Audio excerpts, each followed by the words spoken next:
Vous écoutez Comme du monde, le seul balado où deux charmants zinzins plongent dans l'art méconnu de la construction d'univers imaginaires.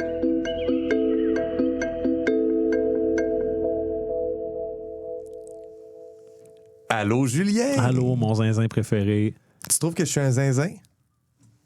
Ben ouais. Ouais. Est-ce que tu dirais qu'on est deux charmants zinzins qui plongent dans l'art méconnu des univers C'est ça qu'elle disait au début. imaginaires? Le monde y a entendu, ils ont pogné le niveau. Oh, OK, c'est bon. Parfait. Aujourd'hui, on fait quoi? On a une entrevue, c'est ça? Ouais, exact. Yes! Ouais.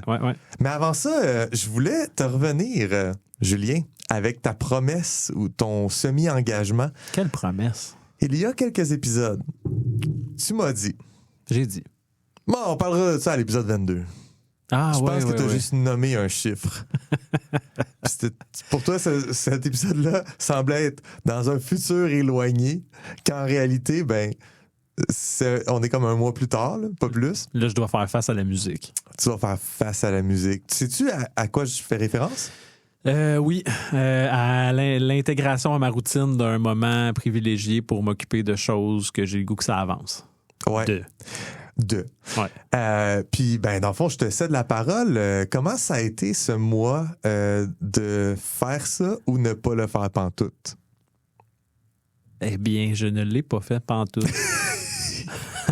J'avais comme un feeling. On s'en est pas parlé avant, mais j'avais tellement un feeling que, OK.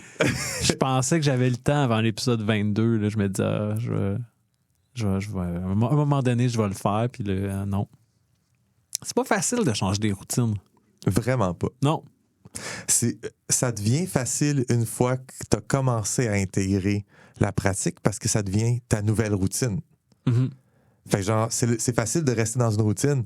Fait que quand ta routine, elle inclut une discipline, c'est plus facile que de starter ça de nulle part, puis pour la première fois, avoir former une discipline, puis t'en inventer une, puis le matin, il faut que tu te forces à le faire.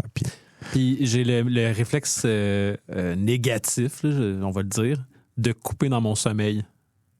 En ce moment, c'est ça ma logique. Si je veux rajouter quelque chose à mon horaire, c'est le sommeil qui est cop. Ce qui est jamais une bonne idée. Jamais une bonne idée. Je sais pas si t'as remarqué à date dans la vie, t'as quel âge?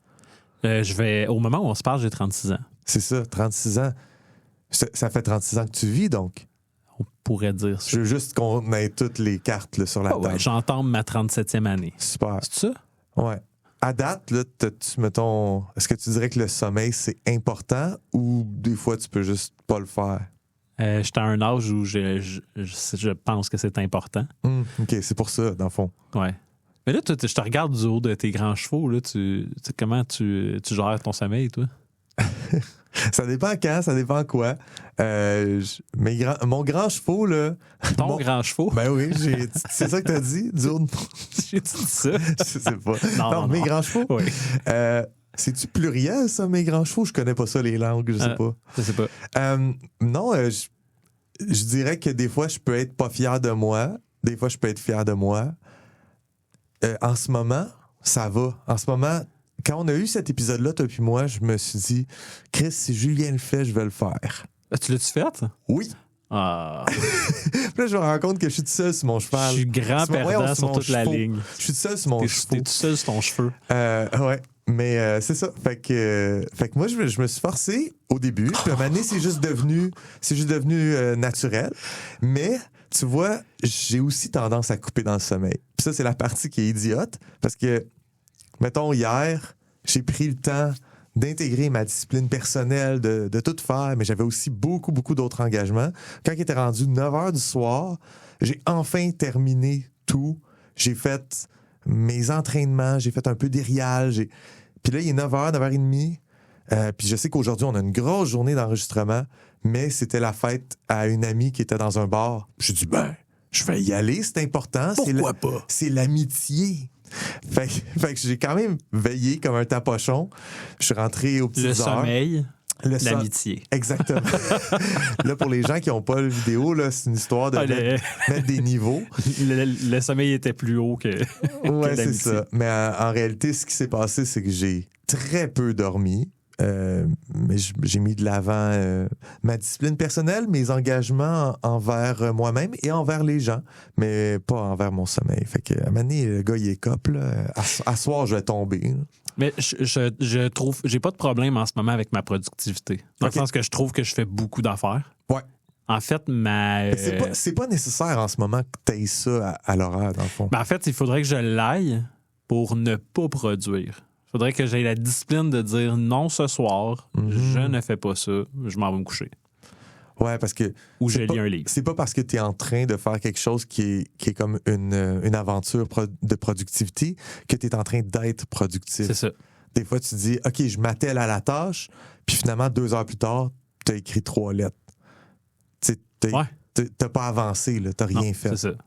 Ouais. Pas 3 lettres, pas 3 chiffres. 3 caractères d'imprimerie. Je voulais pas dire que tu as écrit 3 lettres parce que ça, à des gens, parce que ça prend beaucoup de temps. Oui, écrire une lettre, c'est long. En 2 heures, c'est bon, tu sais. Non, tu parlais genre écrire. Ouais. S. A. Je pense peut-être qu'on a fait le tour de ce sujet-là. Dans un mois, on s'en reparle. Ouais. À l'épisode de quoi, Julien? Je pense que je viserais. Écoute, tu sais quoi, on va sûrement faire quelque chose de spécial pour notre épisode 100. Fait qu'on s'en reparlera là. Parfait. Épisode 100, c'est noté. Ouais. Mais avant de passer à l'entrevue, moi, je voulais lancer un appel au public. Je ne sais pas encore ça va prendre quelle forme, mais d'ici à ce qu'on publie l'épisode d'aujourd'hui, l'épisode 22, donc ça va sortir le 6 février. Aujourd'hui, c'est le 6 février, si vous nous entendez. Je vais-tu le dire, un moment donné? 6 février, si vous nous entendez en direct.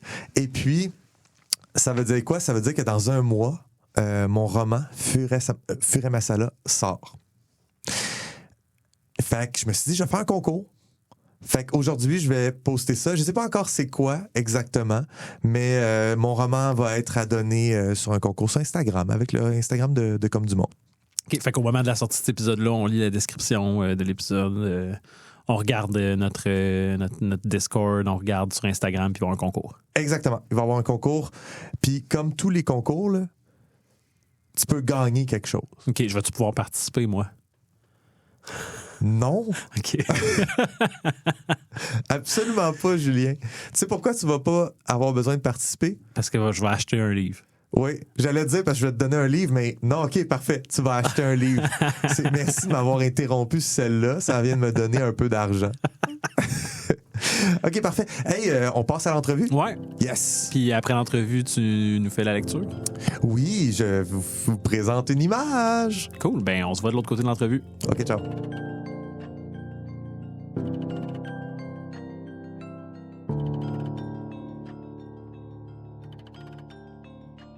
On a l'immense plaisir, l'honneur de recevoir aujourd'hui Pierre-Philippe Renaud, alias Pépé. Pépé, t'es concepteur de jeux de rôle. Tu fais du design graphique, de la mise en page. On te connaît surtout sur Coup Critique, où tu fais les astuces jeux de rôle, les critiques jeux de rôle.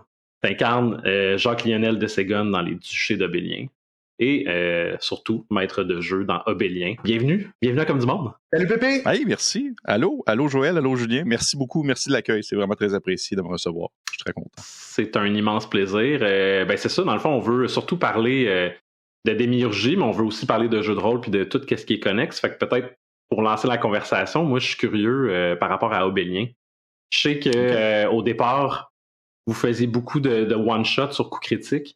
Il y avait une demande pour une campagne plus long terme, une campagne peut-être un peu plus épique. Et j'ai lu que tu as travaillé sur Obélien. Fait que ça vient d'où l'idée? C'est quoi la twist d'Obélien? Es-tu capable de nous le décrire en quelques phrases? En quelques phrases, eh bien, c'est sûr qu'à la base, c'est ça, comme tu le mentionnes, il y avait une demande pour une campagne de plus long terme et, bien, tu sais, malheureusement ou heureusement, tout dépendant du point de vue, D&D 5e édition demeure ce qui est le plus populaire en ce moment. Donc, ça a été, tu sais, ça s'est rapidement tourné vers là et là, justement, le questionnement sur quoi qu'est-ce qu'on fait dans quel monde. Moi, à la base, quand j'avais débuté ça, c'était tout le temps d'un point de vue de me dire, j'avais le goût de quelque chose qui était très sword and fantasy, basé sur les premières aventures de Conan le Barbare, quelque chose qui était très dans le héroïque, mais un peu sauvage, un peu bestial, un peu primaire. Et au final, qu'est-ce qui s'est passé avec Obélien? C'est que ça l'a un peu évolué, c'est devenu un peu une chimère de plusieurs références multiples qui ont été ajoutés au fil de l'aventure, au fil de la campagne.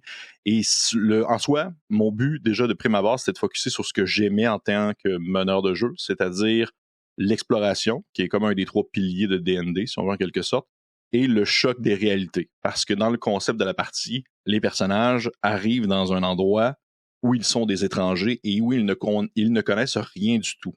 Donc, au final, j'ai pas besoin, moi, en tant que meneur, de répondre à des questionnements qui sont au-delà de qu'est-ce qu'ils ont directement devant les yeux. Parce qu'au final, ils savent pas qu'est-ce qu'il y a plus loin. Leur personnage est connecté à aucun passé ou ils ont aucune connaissance du monde naturel qui les entoure ou surnaturel. Exactement. Exactement. Mais dans le monde où est-ce qu'ils viennent d'arriver, ils ont quand même des références sur d'où est-ce qu'ils viennent, d'où est-ce qu'il l'endroit où est-ce qu'ils provenaient avant d'arriver à cet endroit-là.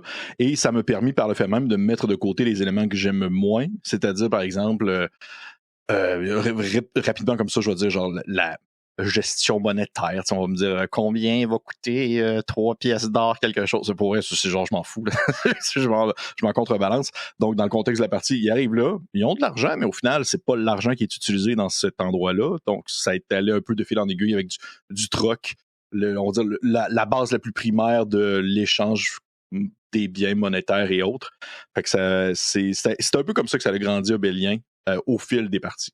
J'entends que tu as pris Donjon Dragon 5e édition, mais tu as invincé les éléments qui t'intéressaient le moins pour faire ton homebrew, là, pour créer l'univers qui allait être le leur.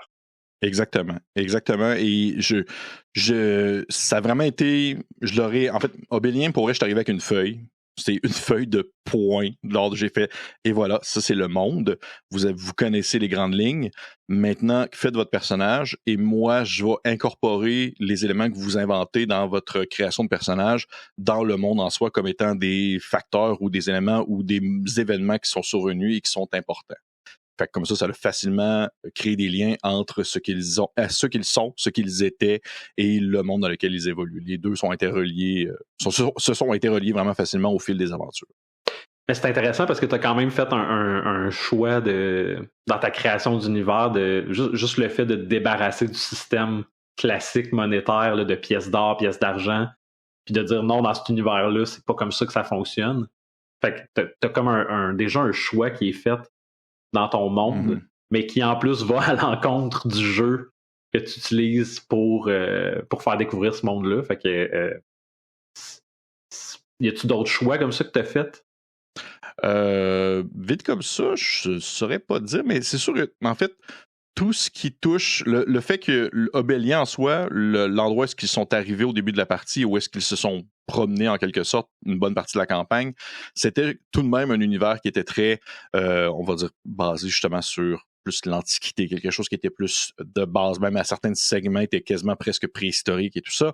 Et mon but étant de vouloir toujours prioriser avant toute chose la fluidité pour que l'immersion des joueurs et joueuses, en plus du public, soit le plus facile possible et soit constant. Le rythme a toujours été constant et du fait de ne pas trop, on va dire, excusez-moi le terme commun, le m'enfarger dans les fleurs du tapis avec des détails comme justement le fonctionnement de, on va dire, les routes commerciales ou des choses comme ça, des éléments sur lesquels les personnages auraient pu s'intéresser si ça avait été plus présent, mais de prime abord, ils étaient dans un monde qui était plus sauvage et aussi plus en fonctionnement un peu, comment je pourrais dire, reclus. Tu sais, une ville fonctionnait seule. Une autre ville fonctionnait seule. C'était surtout des cités-États. Et pour moi, c'est toute une question de me simplifier la vie par rapport à tout ce qui peut être un peu plus complexe à gérer sur le fly ou sur le moment lorsque les joueurs ont des questionnements ou est-ce qu'ils veulent savoir comment fonctionne l'univers en soi.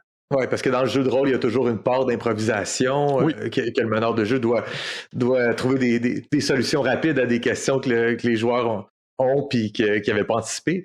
Toi, de ton côté, mettons pour Obélien en particulier, quelle part de on va utiliser des gros mots ici, de ta démiurgie, quelle partie de ça est fait en amont de ton bord versus quelle partie apparaît et est trouvée en émergence à la table de jeu? Quand on dit en amont, je vais dire, comme je l'ai mentionné tout à l'heure, c'est que je suis vraiment allé avec certains faits établis, certaines choses qui étaient dans le portrait global de l'univers en soi et qui étaient reconnues, comme par exemple, ça avait été mentionné qu'il y a plusieurs années, il y a eu un météore qui est allé s'écraser quelque part dans une chaîne de montagnes, créant ici un passage reliant deux zones qui étaient autrefois déconnectées. Maintenant, il y a un passage qui permet en fait un cheminement entre les deux sections, ce qui permet aux personnages d'aller découvrir cette zone-là. Ça a été comme créé vraiment en amont.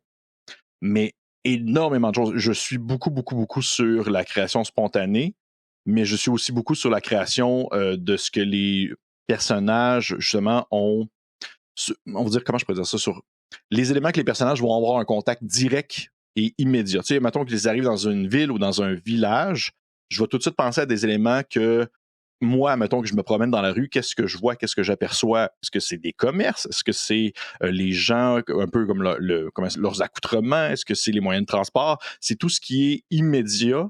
Et ça, pour vrai, ça, je le crée beaucoup sur le moment, ou même des fois, quelques minutes avant la partie, en sachant qu'ils allaient à quel endroit ou à telle zone précise. Un peu comme une visite de la Corée du Nord, là, où on te fait prendre un trajet préétabli, puis tout ce qui est en contact avec le touriste, on va le pimper, puis on va s'assurer que tout est beau, tout est poli. Puis, mais en fait, tout ça, c'est pour t'éviter à préparer des choses qui sont comme inutiles, entre guillemets, là, de passer du temps à travailler sur des détails que finalement les joueurs auront aucune interaction avec. Oui, mais en fait, je pense que ça, c'est c'est vraiment le nœud de la guerre, selon moi, ce que tu viens de mentionner, Julien, c'est que vraiment, je suis le genre de maître de jeu qui va mettre énormément d'emphase sur ce que j'appelle le devant de la scène, ce que les joueurs vont voir ou ce que les joueurs peuvent voir éventuellement, alors que le derrière de la scène, s'ils n'ont jamais accès ou s'ils ne peuvent pas vraiment y avoir accès, personnellement, même si je ne juge pas les manières de faire, je ne vois pas l'intérêt de mon côté de mettre des efforts là-dessus s'il n'y a jamais d'interaction avec. Au final, les joueurs sont là. J'ai l'impression que c'est un trip peut-être de démiurge de faire ça, de world builder, ou même une erreur de maître de jeu inexpérimenté, là. Ben, peut-être d'un côté, mais je sais que j'ai déjà joué avec j'ai un de mes maîtres de jeu avec lequel j'ai joué souvent en présentiel à Québec dans les dernières années, que lui faisait énormément de création de monde, on va dire dans le secret, dans l'arrière-scène qui était jamais accessible aux joueurs, et il aimait beaucoup en parler, puis il aimait beaucoup le partager, mais au final, il était tout de même très préparé sur son avant-scène. Je pense qu'il y a un côté là-dessus où est-ce que c'est aussi l'effort, ou du moins l'intérêt que tu as en tant que créateur à vouloir mettre de l'énergie à concevoir des choses qui demeurent un peu plus secrets. Je comprends l'intérêt, dans le sens que j'ai aucun problème des gens qui font ça, je ne critique pas du tout, mais pour ma part, je vais justement mettre mon intention, du moins je vais mettre mon temps que j'ai à plancher là-dessus sur autre chose. Sur le sensoriel, sur ce que les personnages vivent dans leur quotidien puis voient réellement. Oui. Plutôt que sur des choses qui sont passées il y a 500 ans puis qui ont à peine d'impact dans leur vie, ou des choses qui se passent à l'autre bout du continent. Oui. Puis des fois, ça peut venir me chercher au détour. Là. C'est déjà arrivé dans Obélien. Des fois, je n'ai pas d'exemple concret, mais c'est déjà arrivé qu'on m'a posé des questions sur des choses que j'avais déjà peut-être préétablies il y a quelques épisodes, parce que justement, il a fallu que j'invente quelque chose un peu sur l'improvisation, et qu'au final, je me rends compte que je m'étais un peu enfargé, ou j'avais été un peu contredit par rapport à certaines informations. Mais en général, Obélien s'est super bien déroulé malgré tout. Ça a vraiment été chapeau numéro 1 avec ça. Là. Les joueurs ont immédiatement embarqué, et ils ont été un très bon carburant aussi à création, parce que moi, il y a un aspect qui est beaucoup sur la création partagée, où je vais poser des questions. Mettons qu'on va arriver dans une ville ou dans un village, et là, ils vont me dire, OK, qu'est-ce qui se passe? Qu'est-ce qui se passe autour? Et là, je vais commencer à décrire un peu. Et je vais dire, et vous voyez qu'ils mangent, par exemple, un plat typique de l'endroit, ce qui semble être un plat typique de l'endroit. Puis là, je vais dire, c'est quoi? Là, il y a comme je lance la balle, les joueurs et joueuses vont commencer à échanger, et souvent, en fait, connaissant un peu la discussion, je veux pas trop non plus qu'on s'attarde nécessairement 5 minutes sur un plat de poisson, parce que je vais souvent lancer la balle à quelqu'un spécifiquement. en disant « Toi, qu'est-ce qu'il mange? » C'est lui qui me donne la réponse. Et ça, selon moi, ça permet, en quelque sorte, aux joueurs d'avoir une implication supplémentaire dans la création de l'univers et de se sentir intéressés par celui-ci en question. Ils savent maintenant que dans ce village-là, le plat typique, c'est genre ce poisson immonde et c'est le joueur qui l'a fait. Donc, il y a vraiment comme une part à lui dans ce monde-là. C'est un des arguments aussi contre une démiurgie complète et rigide, que tu arrives à la table de jeu, puis il n'y a aucune place à cette imagination-là, parce que le joueur qui dit, ben c'est un plat de poisson avec du cumin. Puis là, tu dis, ben non, malheureusement, il n'y a pas d'agriculture du cumin dans cette région-là. Il faudrait que ça arrive de l'autre bord du pays. Tu comprends que toute cette démiurgie parfaite-là a fini par être complètement restrictive et bloque le processus narratif qui peut se passer autour d'une table de jeu. Fait que, il faut au moins un minimum de souplesse.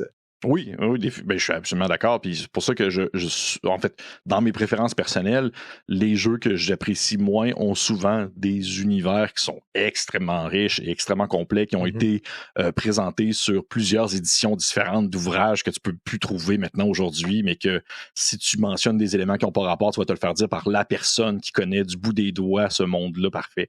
Donc, oui, absolument, je comprends. C'est un peu le cas de la 5e édition, justement, parce que tu n'as pas eu le choix d'incorporer à Obélien, je sais pas moi, évidemment, là, tout ce qui est staple Donjon Dragon, là, les elfes, les gnomes, les nains, mais aussi les tieflins, les drachéides. Fait que t'as comme pas le choix d'incorporer toute cette chose-là dans ton monde. Là. Même on peut parler des dieux, puis dire, on est obligé que Bokob existe, puis... Ironeus ou non, tu sais. Même pas. C'est ça, exactement. Tu fais des choix là-dedans. Là. Oui, puis au final, il y a un personnage qui était une prêtresse et dès le début, elle a dit « Hey, je peux-tu comme prier? Ça peut-tu être comme le soleil? » Je fais comme « OK. » Puis au final, ça a été mentionné que le soleil étant cette divinité-là, un personnage qui a pris énormément d'importance au fil de la campagne, mais qui au début n'en avait pas du tout. Et moi, j'ai jamais pris le temps de vraiment mentionner d'autres divinités jusqu'à ce qu'il y ait un intérêt quelconque à ces divinités-là. Mais sinon, au fil de la partie, si les personnes ne me posent pas la question, je ne vais pas nécessairement en parler, sauf s'il y a un intérêt ou s'il y a une péripétie qui se déroule et que ça a un lien avec l'inclusion de divinités supplémentaires, par exemple. Mm-hmm. As-tu déjà ressenti le désir qu'Obélien vive en dehors de Donjon Dragon? Tu parles avec un autre système de jeu? Ben, pas nécessairement un autre système ou même un autre média. Là. Pas tant parce que justement, j'ai pas tant je n'ai pas beaucoup nécessairement d'attache aux univers sur lesquels je travaille. J'ai un plaisir à travailler dedans, j'ai un plaisir à les mettre en scène. J'ai un plaisir à voir les gens se les approprier. Il y a des personnes qui ont déjà fait des parties dans l'univers d'Obélien à l'extérieur de moi comme maître de jeu. Ça, c'est cool. Oui, puis je trouve ça plaisant, je trouve ça vraiment cool. Puis ça est arrivé à quelques reprises qu'on s'est fait demander « Hey, est-ce que vous allez faire comme un genre de manuel de campagne. Manuel de campagne d'Obélien. Puis je suis comme, peut-être un jour, mais j'ai comme tellement d'autres choses sur quoi je veux travailler que c'est pas non plus dans mes premiers intérêts, mais je trouve ça cool de voir des gens se l'approprier aussi, de le personnaliser, parce que même dans la création, il y a beaucoup de zones grises que j'ai laissées grises volontairement pour qu'elles puissent être personnalisées par les gens qui le prennent en main. Absolument. Puis, de toute façon, tu te retrouverais en faisant un tel livre à faire tout le travail que tu t'es refusé à faire en travaillant le devant de la scène. Tu sais, un livre de campagne, c'est comme, bon, ben, OK, il faut tout que j'écrive, qu'est-ce qui s'est passé en arrière, parce que... Oui, exactement. Mais ça, c'est le genre de travail, justement, que c'est intéressant parce que j'ai l'impression, du moins de mon avis, c'est que les autres personnes dans l'équipe de Coup Critique actuellement ont plus d'intérêt pour ça. Je pense surtout à Marika et même Félix-Antoine, qui est le maître de jeu actuel de la campagne des Duchés, qui ont vraiment plus un intérêt à cette création plus profonde et plus poussée. Puis moi, je suis comme, tant mieux, allez-y, là, amusez-vous. Là. Moi, je vais aller jouer dans le carré de sable à d'autres choses. Là. C'est pas grave. Parlant des duchés, est-ce que le nom, c'est juste pour emprunter le nom ou dans le fond, Félix-Antoine fait quelque chose qui se passe dans l'univers d'Obélien? Ça se passe dans l'univers d'Obélien, mais ça se passe plusieurs centaines d'années après les événements de la première campagne. Donc, il y a des liens qui sont faits, mais je ne les connais pas tous parce que, comme je suis étant joueur, il a laissé beaucoup de surprises. Je ne sais pas beaucoup de choses. Ah, c'est le fun. Ça. Est-ce que tu as remarqué déjà des impacts de la campagne que toi t'as menée dans le monde du futur?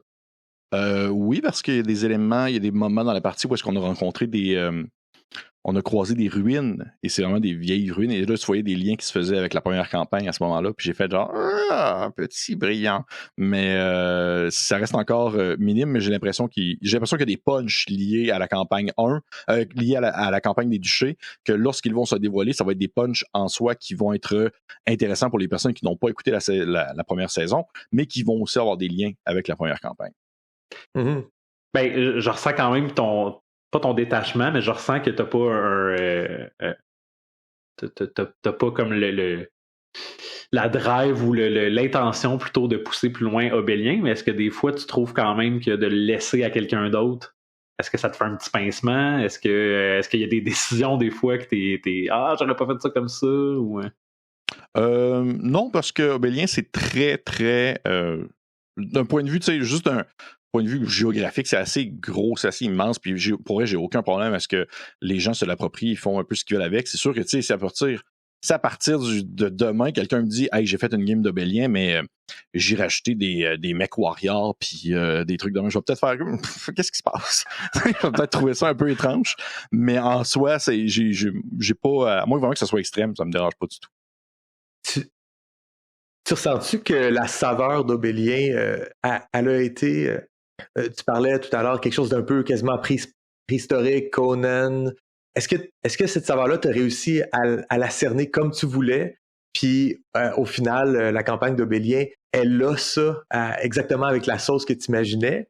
Ou à cause des règles de D&D 5e édition, ça c'est comme bâtardisé dans du médiéval fantastique un peu trop?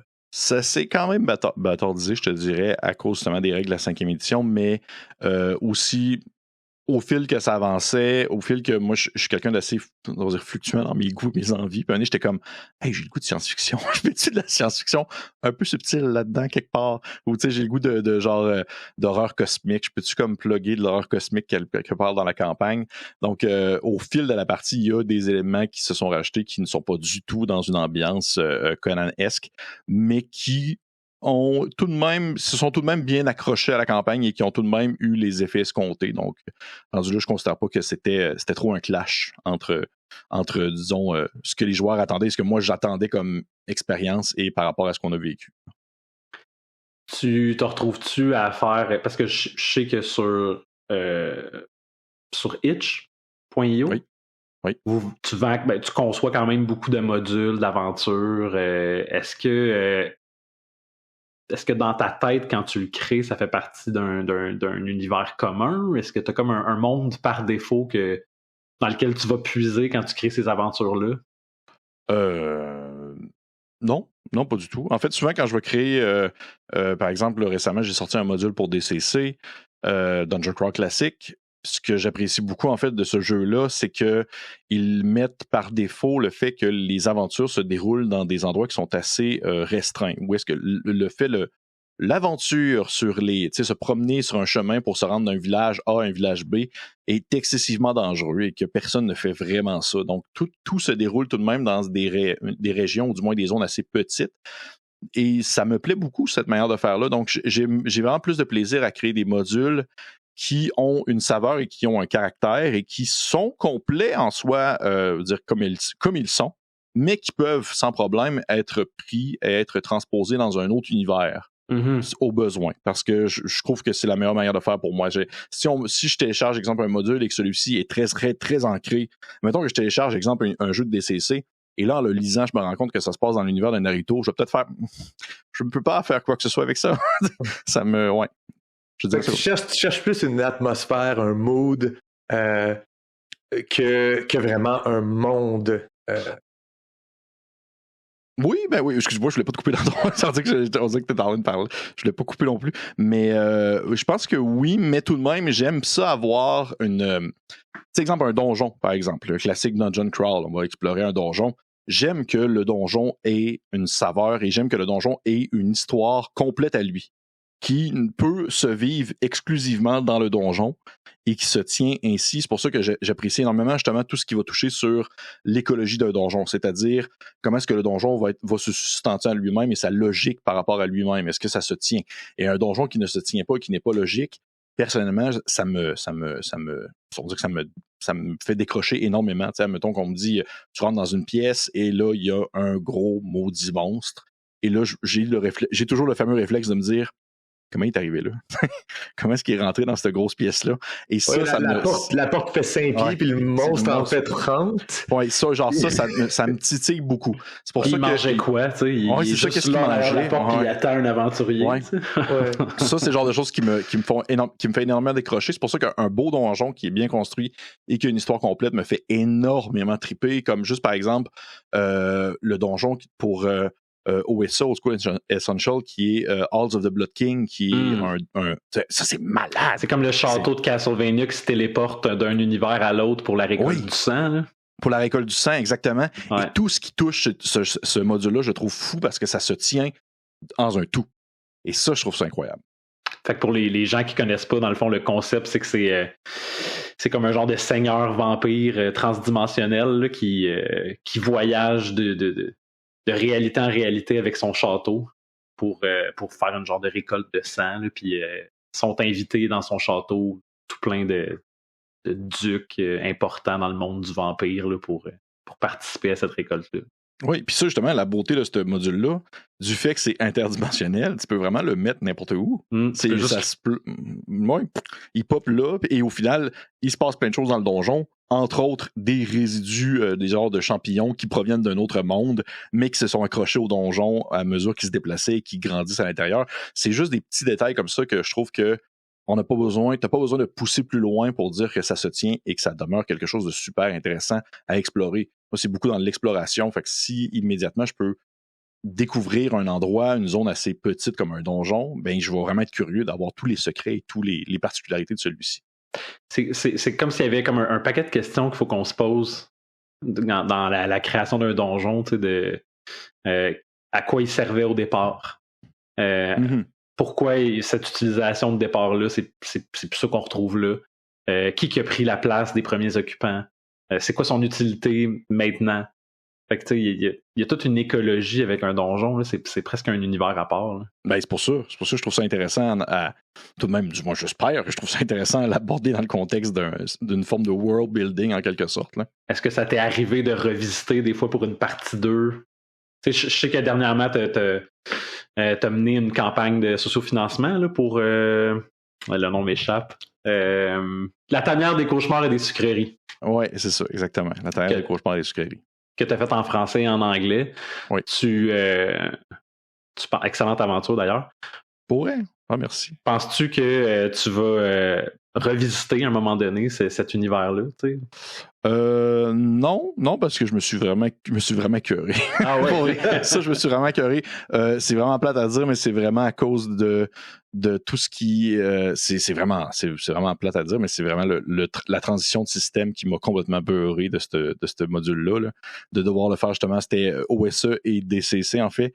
Et j'étais tanné rare. Et ça aussi, par contre, ce qui est le fun avec celui-là, c'est que je trouve que ça peut se transposer ailleurs. Ça peut se prendre puis se faire dans un autre univers parce qu'en soi, faut qu'il y ait un concept d'Halloween dans ton univers. Et un festival, un festival, fête, un solstice. Ouais, ça peut s'intégrer sans problème. Fait que je ne pense pas l'explorer, mais vois-tu ce type de construction-là, ce type de module-là, c'est le genre de choses que je trouve trippant. Ouais. Fait que quand on arrive à faire une démiurgie qui est localisée, qui est cette ville-là, cette fin de semaine-là, ce coin de rue-là, ce donjon-là, ce château-là, là, c'est la partie qui te fait le plus triper, puis tu veux, quand t'es meneur de jeu toi-même, ben tu veux le construire le plus possible, puis quand t'es joueur, tu l'apprécies vraiment plus. Oui. Tandis que le big picture, plus vague, c'est plus flou, peut-être moins accessible aussi au niveau sensoriel. Tout à l'heure, ça m'a beaucoup intéressé ce que tu as dit sur le jeu où les voyages intervilles sont comme pratiquement impossibles. Parce que moi, dans mon expérience de rôliste, j'ai toujours bien de la difficulté avec le côté on marche pendant des jours, on fait du cheval pendant des jours pour se rendre d'une place à une autre. Puis là, il faut que tu aies des encounters, sinon c'est plate, mais les encounters aussi sont un peu plates s'ils sont pas connectés avec quelque chose qui raconte de quoi thématiquement sur les personnages, sur leur vie. Fait que c'est tout le temps un peu un aspect que je trouve plus faible. Quand tu le localises comme ça, ben là, tu élimines l'aspect faible, puis t'as juste la chair, là.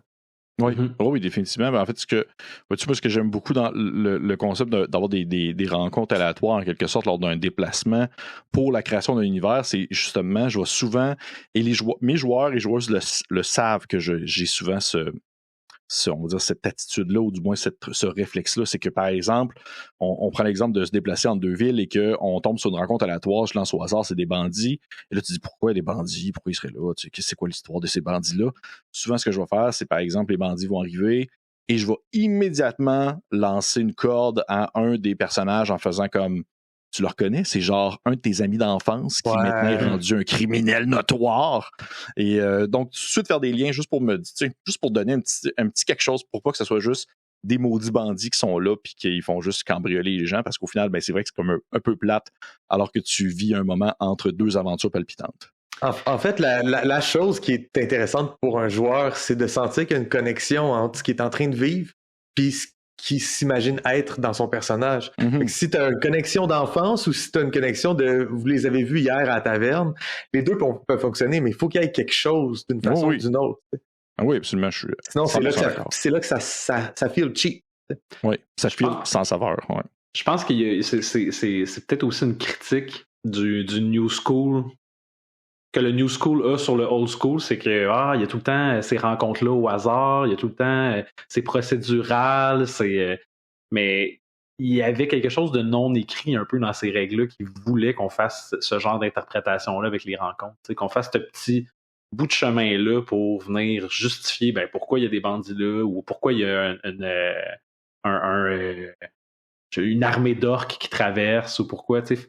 Il y avait toujours ce travail-là de création d'histoires collectives qui demandait la participation de tout le monde pour qu'on explique, mais ces bandits-là sont là pour une raison, puis c'est pas juste une rencontre sur une table, puis on les tue, puis on continue notre voyage. Absolument. Absolument. Il y a comme un lien à faire même avec...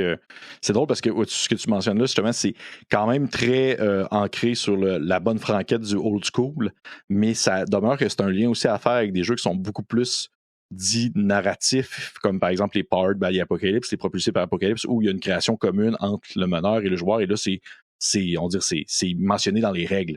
Dans un cas comme dans l'autre, les gens le font, sauf qu'il y en a un des deux qui c'est comme un peu plus du non-dit, en quelque sorte. Je dirais ça comme ça. Je me souviens de toutes mes parties de Donjon 3.5 quand j'avais 15 ans, puis le but, c'était de se foutre des règles finalement, puis de les briser, tu sais, puis de tricoter autour. Je me souviens, on avait acheté un livre de Donjon Dragon à la 3e édition qu'on trouvait pourri. On avait l'impression que tout ce qui était là-dedans, c'était fait pour nous menotter. C'était quoi? Excuse-moi, je pose des questions. C'était quoi? Je pense le Complete Divine. Oui.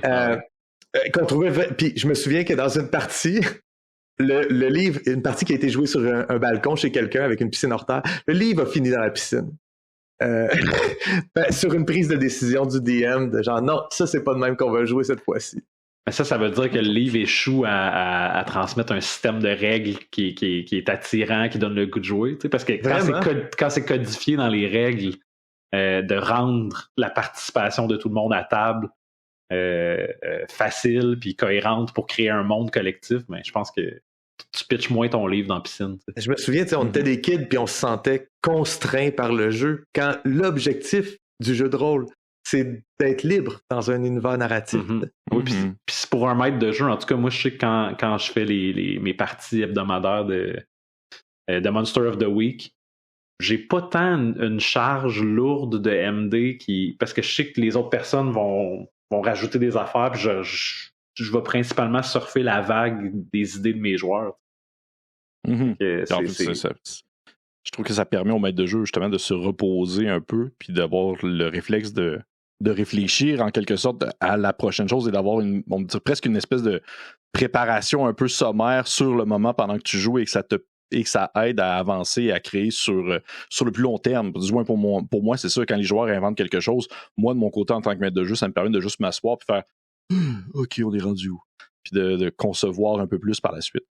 Il y a un jeu qui utilise ce système-là un peu, puis qui donne aux personnages, mais c'est pas aux personnages, c'est surtout aux joueurs, là, c'est comme un pouvoir que ces joueurs-là peuvent utiliser. Il me semble que c'est un jeu, il me semble que c'est 13 Candles, 13 chandelles, connais-tu ça? Oui, mais c'est oui, parce qu'au final, ben, je connais le concept, mais je me rappelle pas de l'ensemble des règles. Là, à un moment donné, les joueurs, à chaque cycle, je pense que c'est quand une chandelle s'éteint ou quand ils changent de scène, les joueurs peuvent tous invoquer une vérité sur le monde. Oui, c'est ça. Fait que ça veut dire que tu prends carrément comme tu te saisis du pouvoir du maître du jeu pour juste établir des vérités. Exemple, il y a un étranger qui arrive avec une arme à feu. Puis là, un joueur peut invoquer un pouvoir pour nommer une vérité puis dire oui, mais son arme à feu est déchargée. Il n'y a plus de balles. Fait que là, ça revient autour du maître de jeu, puis lui doit gérer cette nouvelle réalité-là qu'effectivement la personne n'a pas de balles. Ça, je trouve ça cool. Je ferais pas tout le temps ça.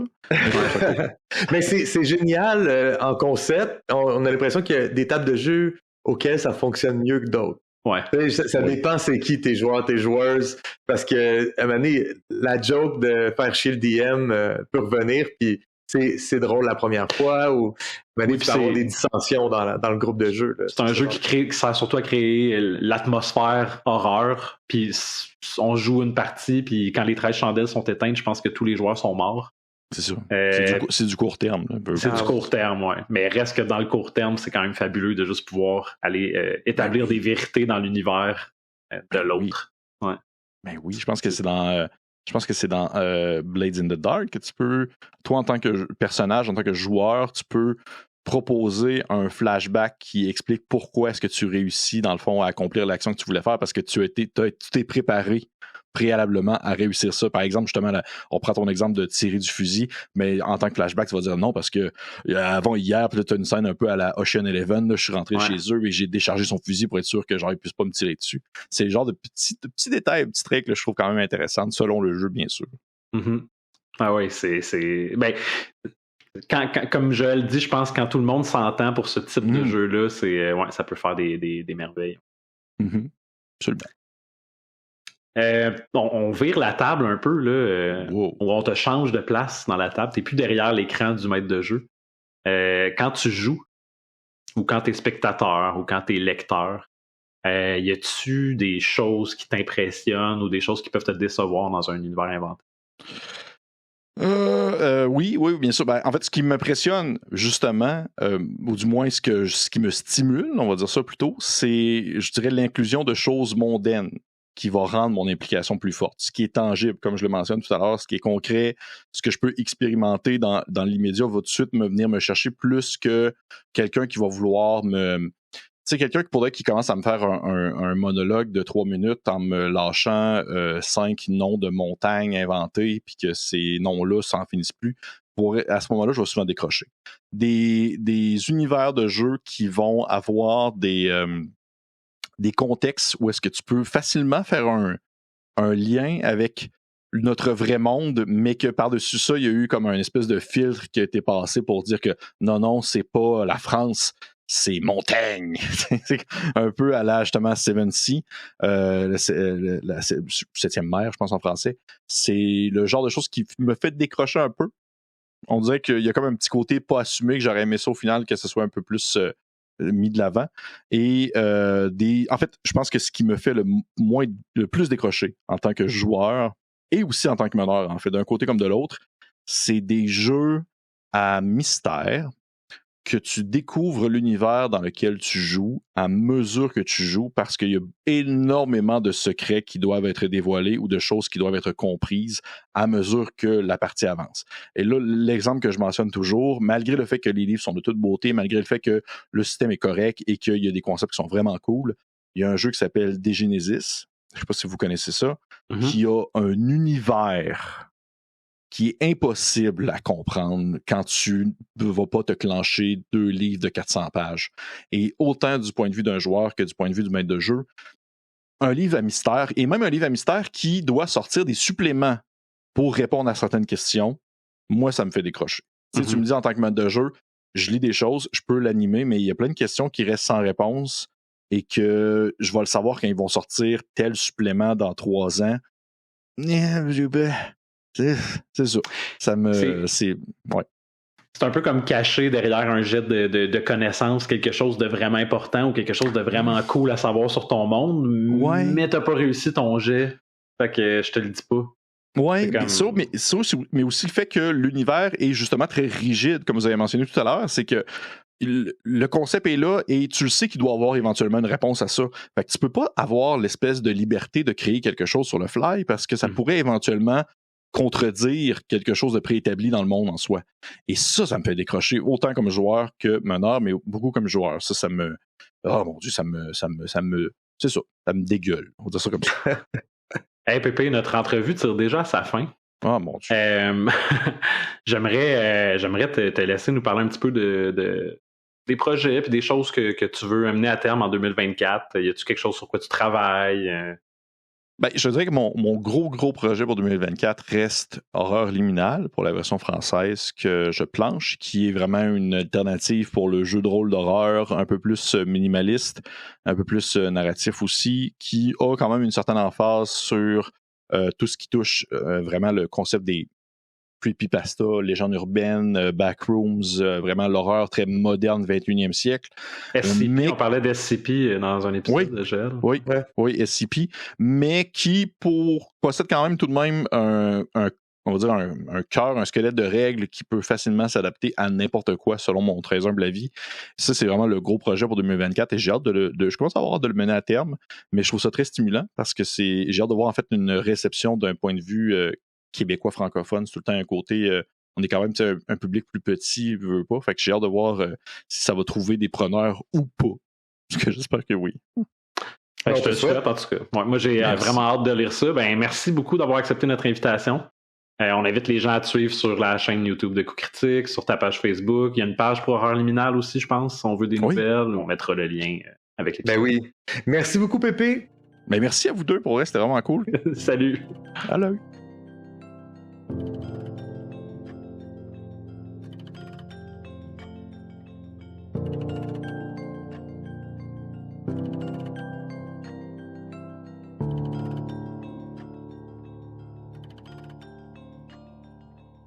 Ouf, toute qu'une entrevue pareil. Hein? Quelle entrevue! Wow! Est-ce que tu vas encore dire que c'est ton entrevue préférée? C'est ma deuxième préférée. OK, après laquelle? Wow, tu vas-tu te mouiller à dire laquelle? Non, ça, je le dis pas. Là. OK, mais t'en as une dans ton petit cœur. Ouais. OK. Puis celle-là, c'est ta deuxième préférée déjà. Déjà. À quel point t'aimes pas les autres, hein? À quel point ils tombent en bas, là? Hey, en belle tradition. Oui. Comme du monde. Oui. Tu nous as apporté une image aujourd'hui. J'ai apporté une image et le seul commentaire que j'ai eu de ta part en ce moment, c'est que tu as trouvé que c'était beau et incompréhensible. Ben non, mais genre, je comprends des affaires dessus. Je comprends que c'est la cosmologie de ton monde. Oui. Je suis capable de lire un tableau, mais tu sais, au niveau des 5 éléments que tu as placés dans ton tableau, puis leur utilité, puis le rôle, puis tout ça, c'est un petit peu flou pour moi. Je comprends. Ouais. Cool. Ben, je vais faire une description. D'habitude, c'est toi qui ferais une description, mais j'ai l'impression que tu vas être perdu si t'as fait. Ouais. Ben, je peux te dire, c'est quoi mon interprétation puis mon questionnement, là, c'est que je la lis de haut en bas. Ouais. Puis, t'as une organisation graphique un peu comme on a eu au dernier épisode, celui de D&D. Oui. Tu as une représentation graphique des différents éléments de ta cosmologie et ils sont écrits en Irial. Oui. Par contre, on a ce qui me semble être une traduction en bas. Là. Oui, tout à fait. Fait que le néant, l'univers, le temps, la lumière et l'ombre. Oui. OK. Veux-tu partir de ça, genre? Je peux partir de ça. En fait, je peux aussi juste décrire pour les gens qui n'ont pas accès au visuel que c'est en 3... c'est un triptyque, là. C'est 3 éléments. Tu dis que tu lis de haut en bas. Oui, c'est possible, mais j'aurais pu les permuter. J'aurais pu mettre la deuxième en premier. Ça ne change rien pour moi. Le premier, celui qu'on a en haut, là, la première image, c'est vraiment une distribution, comme une façon de représenter le rapport, comme tu dis, comme dans D&D, où c'est la représentation graphique traditionnelle de ces éléments-là. Fait qu'il y en a 5. On voit qu'il y a 6 trucs, là, mais il y a 5 expressions, ce que j'appelle les expressions métaphysiques. Mais je devine qu'au milieu, celle qui n'est pas inclue dans le tableau, c'est que c'est le monde matériel, c'est Gadin. C'est Gadin, Okay. exactement. Fait qu'au centre, dans une forme comme une espèce d'étoile à 4 branches bleu pâle, il est écrit Gadin en Irial, en Iwanzek, dans l'alphabet de l'Irial. Et puis, c'est central à tout. Après ça, autour, tu vas avoir en haut à gauche Ayanif en jaune. Donc, c'est la lumière. Mm-hmm. Après ça, à droite de ça, Gaif en vert. Ouais. C'est l'univers. Après ça, on a en bas à gauche Poésif en rose, magenta, qui est le néant. Excuse-moi. Non, c'est pas Poésif. C'est pas Poésif, c'est Dekif. Je lis juste mal mon Irial. Dekif, qui est le néant. Puis après ça, en bas à droite, on a Zobanif, qui est en mauve. Ouais, qui est l'ombre. Qui est l'ombre. Et tout ça est entouré d'un grand cercle orange. Le temps, Poésif, qui est identifié comme ça. Qui sont aussi les astres qu'on a vus dans ce que tu nous as montré avant. Exactement. C'est pas la première fois que je dis ces mots-là, mais c'est la première fois qu'on les voit traduits, qu'on comprend qu'ils ont une signification particulière. Mm-hmm. Donc, allons plus loin. La deuxième image, c'est un tableau très... je trouve très, très, très aride. C'est juste des mots, puis on comprend rien de ce qui se passe. Fait que je vais essayer de bien le décrire, là. Fait que c'est quoi une expression métaphysique? Pour moi, dans ce que j'ai conçu comme cosmologie, c'est la façon la plus simple de les identifier, c'est de penser que c'est des divinités. OK. Mais c'est pas juste des divinités, parce que les divinités dans la cosmologie que j'écris pour Gadin sont la seule chose qui existe. Il n'existe rien d'autre que le divin. OK. Tout ce qui existe dans le monde matériel fait partie de ces 5 expressions-là d'une façon ou d'une autre. OK. Tu l'as divisé, toi, en caractéristiques qui sont très, très humaines là, par rapport à la volonté, la pulsion, Ouais. Le contrôle. Qu'est-ce qui a fait que tu as choisi ça?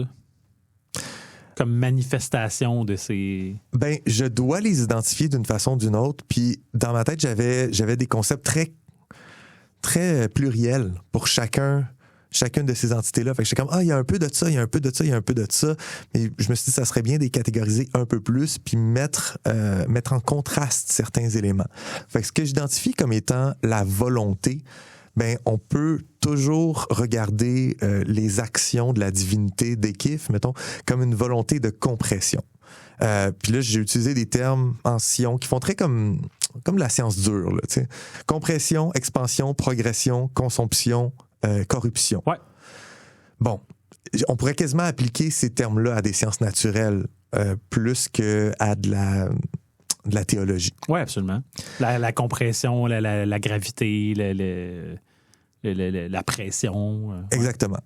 Puis après ça, ben, ce que j'ai défini dans la pulsion ressemble plus à un terme en narrativité. On est plus dans qu'est-ce qui finit par se passer à travers la compression, mais c'est qu'il y a une retenue qui est faite. Donc, pour moi, quand le néant fait des choses, quand Dekif fait des choses, il est fait par retenue. C'est une volonté de compression du monde. Et ce que ça fait, c'est qu'il y a moins de choses qui se passent. OK, je comprends. Donc, c'est une entité divine et chaque fois qu'elle agit, c'est pour amoindrir le monde. Si je compare avec Gaif, qui est comme un peu son antéposé, qui est en expansion, puis chaque fois qu'elle agit, c'est pour complexifier le monde, agrandir le monde. Fait que sa pulsion, c'est l'abus. C'est le trop-plein. OK. Est-ce que... Je sais que c'est de la cosmologie, mais est-ce que tu trouves que c'est un peu all over the place? Ou? Non, du tout. En fait, c'est que moi, je vais te dire comment moi je l'ai interprété la première fois. C'est que je pensais que c'était comment c'était l'influence sur la vie. Fait que qu'on pouvait, exemple, dire de quelqu'un qui aurait dû faire quelque chose, mais qui l'a pas fait, tu sais, qui aurait dû... Là, on aurait pu dire à cette personne-là, tu laisses des kiffs.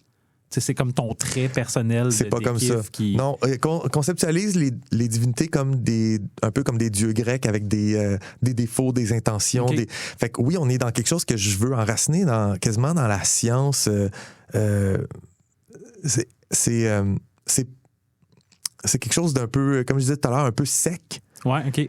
Mais au final, c'est des entités qui ont comme des émotions un peu. OK. Puis qui veulent des choses. Fait que c'est pour ça que je parle de volonté, de pulsion. De façon réelle, transparente, canon, dans ton monde, des kiffs. C'est pas juste une planète, c'est vraiment une divinité. Exactement. Oui. OK. Et puis, fait que là, on parle du canon, on parle du vrai, on parle pas de l'interprétation de mes personnages ou des peuples. J'essaie de livrer une cosmologie aujourd'hui. Parfait. Comme j'avais parlé au dernier épisode, je fais ma géofiction, puis je commence avec comment le monde est né, comment l'univers existe. Ben, ça fait beaucoup plus de sens, là. Fait qu'on n'est pas au niveau personnage du tout. Et puis, quand je parle, par exemple, d'Ekif qui est en une volonté de compression, ben c'est ça son identité, c'est ça que Dekif fait sur quoi? Pas sur des gens, sur la réalité même. OK. Fait que Dekif est en compression. Je peux le lire, je peux passer au travers. Dekif fait de la compression. Il y a une retenue, donc il bloque le monde, il bloque l'avancement des choses. Et puis, son domaine d'intervention, c'est l'ordre. Et là, j'ai essayé d'utiliser le vocabulaire un peu proche de notre D&D, de nos alignements ou des choses de même pour les mettre en contraste, surtout Dekif puis Gaïf. Donc, Dekif puis Gaïf sont des ennemis dans ma tête. Okay. Ils agissent l'un contre l'autre. Compression contre expansion. On a l'ordre contre le chaos. L'ordre contre le chaos, la retenue contre l'abus. J'irai pas plus loin. Je couvrais ces trois premiers-là. Volonté, pulsion, domaine, pour moi, c'est les trois choses qui vont ensemble. C'est juste des différents vocabulaires pour parler un peu de la même affaire. Ouais, okay. Les deux derniers, Ayanif, la lumière, puis Zobanif, l'ombre, sont en opposition aussi. De la même façon, Ayanif est dans la consomption. Que se consument. Pense au feu, l'énergie. Et donc, c'est la vie. Mais c'est aussi l'ego. Je fais des liens là ici. Le gain. Ouais, d'être une volonté d'action interne vers l'extérieur. C'est pour ça que je fais le lien avec l'ego. Là. Le feu consume, le feu part d'une étincelle, mais au final, il devient, il prend tout ce qu'il y a sur son chemin. Puis ces choses-là disparaissent, puis il ne reste que quoi? Que le feu. Fait qu'il est en remplacement. Puis sa manifestation, c'est le soleil de ton monde aussi. Là. Exactement. Okay. Puis c'est la vie. La force de la vie, c'est ça. La vie, c'est de la consomption, c'est d'être des individus et de... Tu sais, c'est super métaphysique ce que j'essaie de faire, puis il y a comme des liens qui, pour moi, sont ténus, mais j'essaie de les travailler puis d'aller dedans pour créer une cosmologie puis une mythologie qui est pas la même chose que j'ai vu 1000 fois. Puis la vie, c'est aussi c'est délimité dans le temps. Ouais. C'est une flamme. Ça commence puis ça finit. Le feu sacré. Pense à ça. Tandis que Zobanif, corruption, on est dans la maladie. On est dans la mort. C'est le contraire de la vie. Et puis là où j'ai mis la pulsion, c'est le secret. C'est peut-être pas le meilleur mot pour ça, mais c'est les choses qui ne sont pas ouvertes, qui sont pas offertes au monde, qui se passent, mais qui se passent derrière les rideaux, tandis que le feu, c'est le contraire de ça. L'ego, c'est le contraire de ça. Symboliquement lié à l'ombre aussi. T'sais. Exactement. Ouais. Fait que ça, c'est au niveau un peu plus conceptuel. Puis après ça, je rentre dans contrôle. Contrôle, c'est ce dont tu parlais. C'est quoi le rapport avec les humanoïdes, avec les créatures qui vont exister? C'est un peu ça pour moi. Il va y avoir un lien à faire plus tard là, avec la magie qui existe dans mon monde. Okay. Ces divinités-là vont avoir une influence sur la magie. J'ai défini des affaires, je ne veux pas les partager aujourd'hui, mais pense que contrôle, c'est les intentions du Dieu. Mais ça risque d'être aussi les intentions des gens qui canalisent l'énergie divine. OK. Fait que Dekif essaye de contrôler autrui, tandis que Ayanif essaye de contrôler soi-même. Fait qu'il y a une opposition là aussi. Gaïf essaye de contrôler la réalité, tandis que Zobanif essaie de contrôler la perception que les gens ont de la réalité. OK. Fait que Moi, je vois tout de suite magie d'illusion versus magie de transmutation. Exactement. Magie je sais pas moi, un enchantement qui pourrait protéger la personne versus une magie qui agit sur les autres, de charme ou de... Oui. OK. Oui, tu comprends tout. Est-ce qu'on pourrait mélanger une magie d'illusion qui agit sur autrui? À voir. C'est OK. pas l'épisode d'aujourd'hui. Ouais. Mais effectivement, c'est là que ça va mener. Comme quand on dit la cosmologie doit être en discours, en conversation avec avec ta narrativité, là. Ouais. Pour moi, c'est là que ça va se passer avec les dieux. Une des façons que ça va se passer. Puis là, j'ai pas parlé de Poésif. Il est au centre. Je l'ai skippé. Le temps. Mais le temps est comme dans la neutralité au travers de tout ça, mais c'est le fait que le temps existe, que ces choses-là puissent entrer en contact et en opposition, en Dans ta collaboration. représentation en haut, tu l'as aussi fait qui enrobait tout. Il enrobe tout. OK. Donc, la volonté de progression et puis la pulsion qui vient avec ça est une pulsion de léthargie, de ne pas agir, de juste créer l'existence, mais ne pas participer à l'existence. Fait que le domaine va être l'inertie, puis le contrôle, c'est juste la connaissance, le savoir. Ouais. OK. Fait qu'on est dans le rien. L'observation. L'observation, exactement. C'est le contemplateur. Ouais. J'aime ça. Après ça, Très évocateur là, comme système. Là. Après ça, j'ai fait un parallèle pour Gadin, mais aussi pour Lambda CDM. Puis ça, c'est la partie qui est une première dans ce que je livre pour toi et pour tout le monde. Attends un peu, je time out. Oui. Lambda CDM. Le modèle standard scientifique actuel en astrophysique OK. s'appelle Lambda CDM. Les électrons, les particules subatomiques. Fait que j'offre aussi un lien ici. OK. Que notre univers à nous est connecté avec tout ça. OK. Chose que j'avais jamais faite jusqu'ici.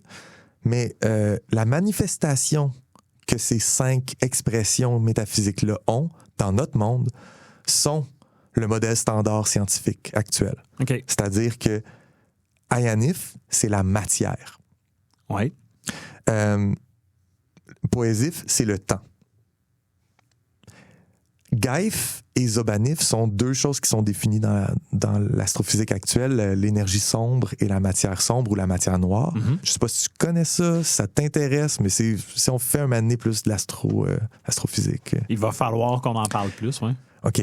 Mais sont des choses qui meublent notre univers, mais qu'on n'est pas capable de définir plus que par les conséquences que ça a sur la gravité, sur le champ de Higgs. Fait que, en Parce termes qu'on n'est pas capable de directement observer cette exactement. matière-là. Mais s'il n'y avait pas la matière noire, il ne pourrait pas y avoir une expansion de l'univers tel qu'on l'observe. Mm-hmm. Fait que c'est des choses comme ça. Fait que notre monde, notre univers, selon la science moderne, est construit avec tous ces éléments-là. De la matière ordinaire, de la matière noire et de l'énergie noire. Sombre et noir, là, ça s'alterne dans la littérature. J'ai mis l'un puis l'autre, je sais pas pourquoi. je mélange les affaires. Mais énergie sombre, matière sombre, si tu veux. Fait que ça, c'est ce qui occupe l'univers physiquement, les 3 dimensions spatiales. OK. Puis la 4e dimension non spatiale, qui est le temps, est là aussi. Dekif fait pas partie du modèle Lambda CDM parce que je postule ici qu'il existe quelque chose à l'extérieur de l'univers qu'on connaît. Ouais. Mais que cette chose-là n'est pas un multivers. Tu sais, il y a plein de postulats sur c'est quoi qu'il y a à l'extérieur de notre univers. Dans ce que je propose comme cosmologie, c'est juste une expression métaphysique pure qui occupe l'entièreté du non-espace autour de l'univers. OK. Puis t'expliques comment que dans Gadin, ce soit une planète tellurique observable. Fait qu'avant de pouvoir te donner une réponse à ça, il faut regarder mon 3e Parfait. panneau. Allons-y. Expression métaphysique, développement. Alors, le 3e panneau, il s'étend sur le temps. C'est une évolution des univers. OK. Fait qu'au début, il n'y avait que Dekif, c'est-à-dire le néant était partout et occupait tout le non-espace. Mais il y avait une singularité au centre, un point, Gaïf, qui est l'univers. C'est le Big Bang, là. C'est juste le Big Bang que je viens de comprendre tes couleurs, là. Ouais. Ouais. Fait que j'ai fait une association de couleurs avec un système de couleurs, puis ça me permet de pouvoir faire un dessin comme ça sans mettre de label. On va juste regarder la partie du haut de ça, qui est identifié comme étant le plan matériel. Le plan matériel, c'est quoi que j'identifie comme ça? C'est l'univers normal tel qu'on le connaît. Fait que Dekif occupe tout le non-espace et au centre, une singularité, l'univers. Et tout à coup, vient quelque chose qui vient briser tout ça, qui est l'apparition du temps. Fait que Poésif apparaît sous forme de flèche entre le premier carré puis le deuxième carré. Et dans le deuxième carré, on voit déjà qu'une fois que le temps existe, Gaïf s'étend. Gaïf a une volonté d'expansion. Ouais. Elle s'active, cette volonté-là. Il peut exister. Fait que le grand bris, là, c'est l'apparition du temps. Et à partir du moment où Gaïf s'étend, là, il y a une troisième phase au jeu où ce que la matière va apparaître dans l'univers, la matière ordinaire, la matière normale, Ayanif. Si je veux faire encore des liens avec notre monde puis la science, ce serait que, bon, il y avait de l'antimatière, de la matière, ça s'annule, c'est une grosse soupe, etc. Faudrait jaser avec Jérémy Gagnon pour pouvoir faire le détail de ça. Je suis sûr qu'il y aurait beaucoup de choses à dire là-dessus. Ouais. Puis après ça, ben, plus loin dans le temps, il y a des choses qui apparaissent qui sont pas de la matière puis qui s'immiscent au centre d'Ayanif. Pour moi, je le vois comme une espèce de tissu d'ombre qui se crée. C'est la matière noire. OK. Fait que c'est la corruption de la matière. La corruption de la matière, ouais, si tu veux. Okay.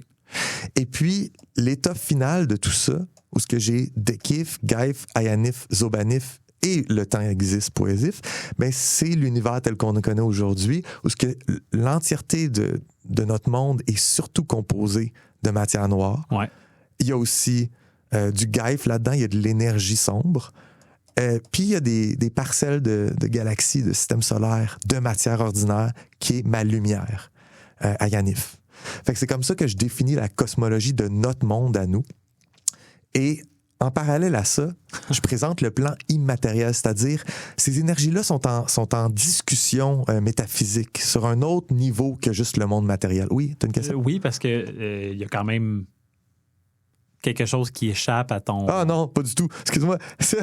Ah wow, c'est magnifique. C'est un problème de Photoshop, là. Ah!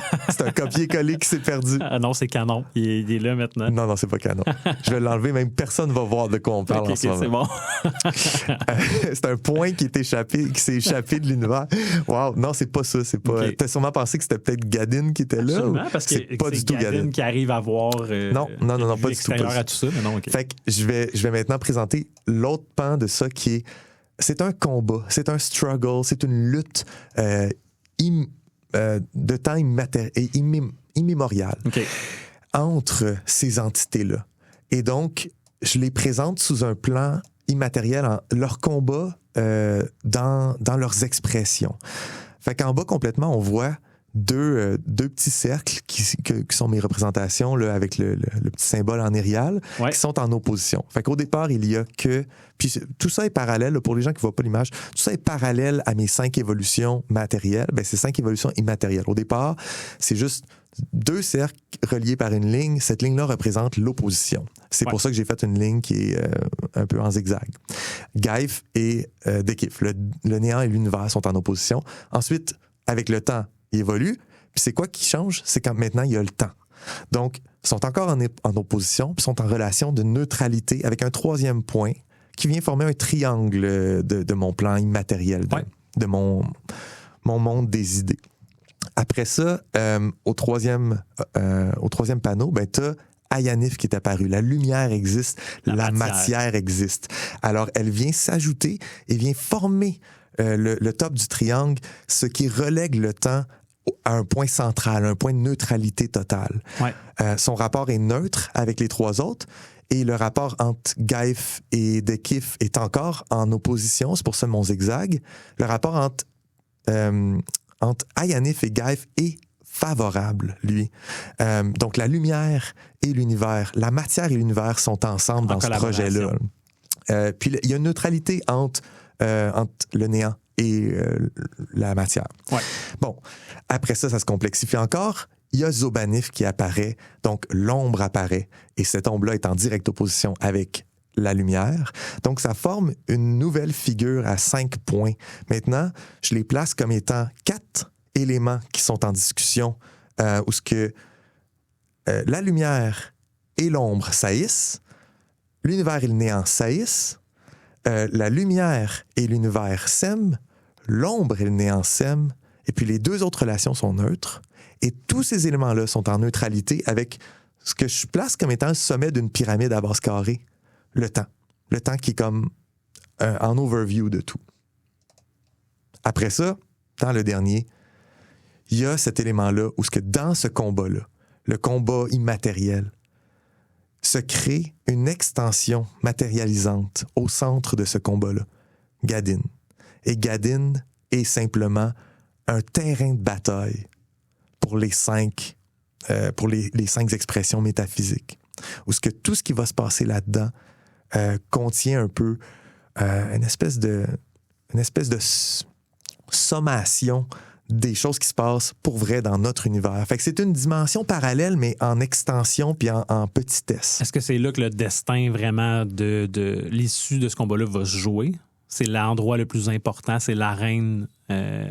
C'est possible que oui. Et il y a des gens qui croient à cette religion-là. On a parlé de mon peuple dauphin, là, Ouais. qui croient vraiment à ça, d'autres qui croient pas à ça. Puis là, un moment donné, on parlera de ça. On n'a plus le temps aujourd'hui, Ben mais non. un moment donné, on parlera de qu'est-ce qui fait qu'il y a des gens qui croient vraiment à ça? Puis je te dis, c'est canon, c'est ma vraie mythologie. Fait qu'il y a des gens qui sont au courant de la vérité dans Gadin.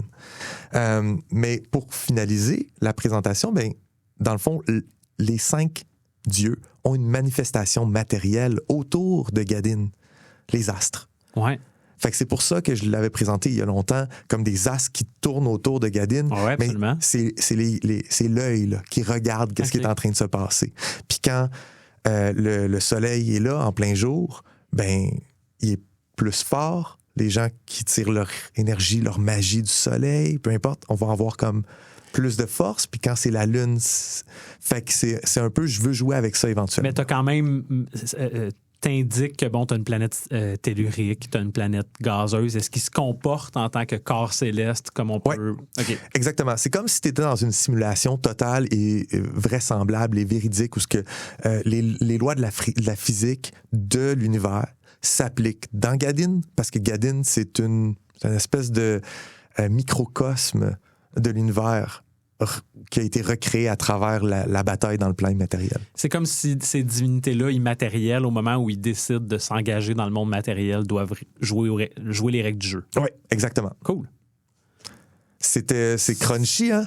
Non, mais c'est excellent. Moi, j'invite les gens à aller vraiment regarder l'image parce que ça ressemble à ça, là, l'organisation d'une cosmologie efficace. C'est juste que là, celle-là te sert de document de travail, donc toi, tu n'as pas besoin d'explications pour toutes ces choses-là, mais je pense que idéalement pour la personne d'écouter ce petit moment-là où tu nous en parles, ben, ça l'éclaircit beaucoup. Moi, j'ai eu besoin de ça, là, parce que c'est des idées qui flottent depuis longtemps Ben dans ma oui. tête. Et en faisant le travail de cosmologie, là, j'ai assis des choses. Là. Ouais. Cool. Ben, Nice. c'est tout pour aujourd'hui. Hein, juste de le présenter, ça prend une demi-heure. Exact. Bon, ben, On se voit la semaine prochaine. on se voit la Pourquoi, semaine prochaine. Julien? On va parler de la quête la semaine prochaine. Nice. Puis après ça, tu vas nous présenter un texte. C'est un petit peu différent ma formule, mais tu OK. verras. Cool. Ben, à la semaine prochaine, Julien. Comme du monde, un balado signé Joël Martin et Julien Lefort. Écrivez-nous au comedumondepodcast@gmail.com. Participez à la conversation sur Discord. Abonnez-vous au balado sur votre plateforme préférée et suivez-nous sur Instagram, YouTube et Patreon. Tous les liens sont dans la description. Merci d'avoir écouté Comme du monde.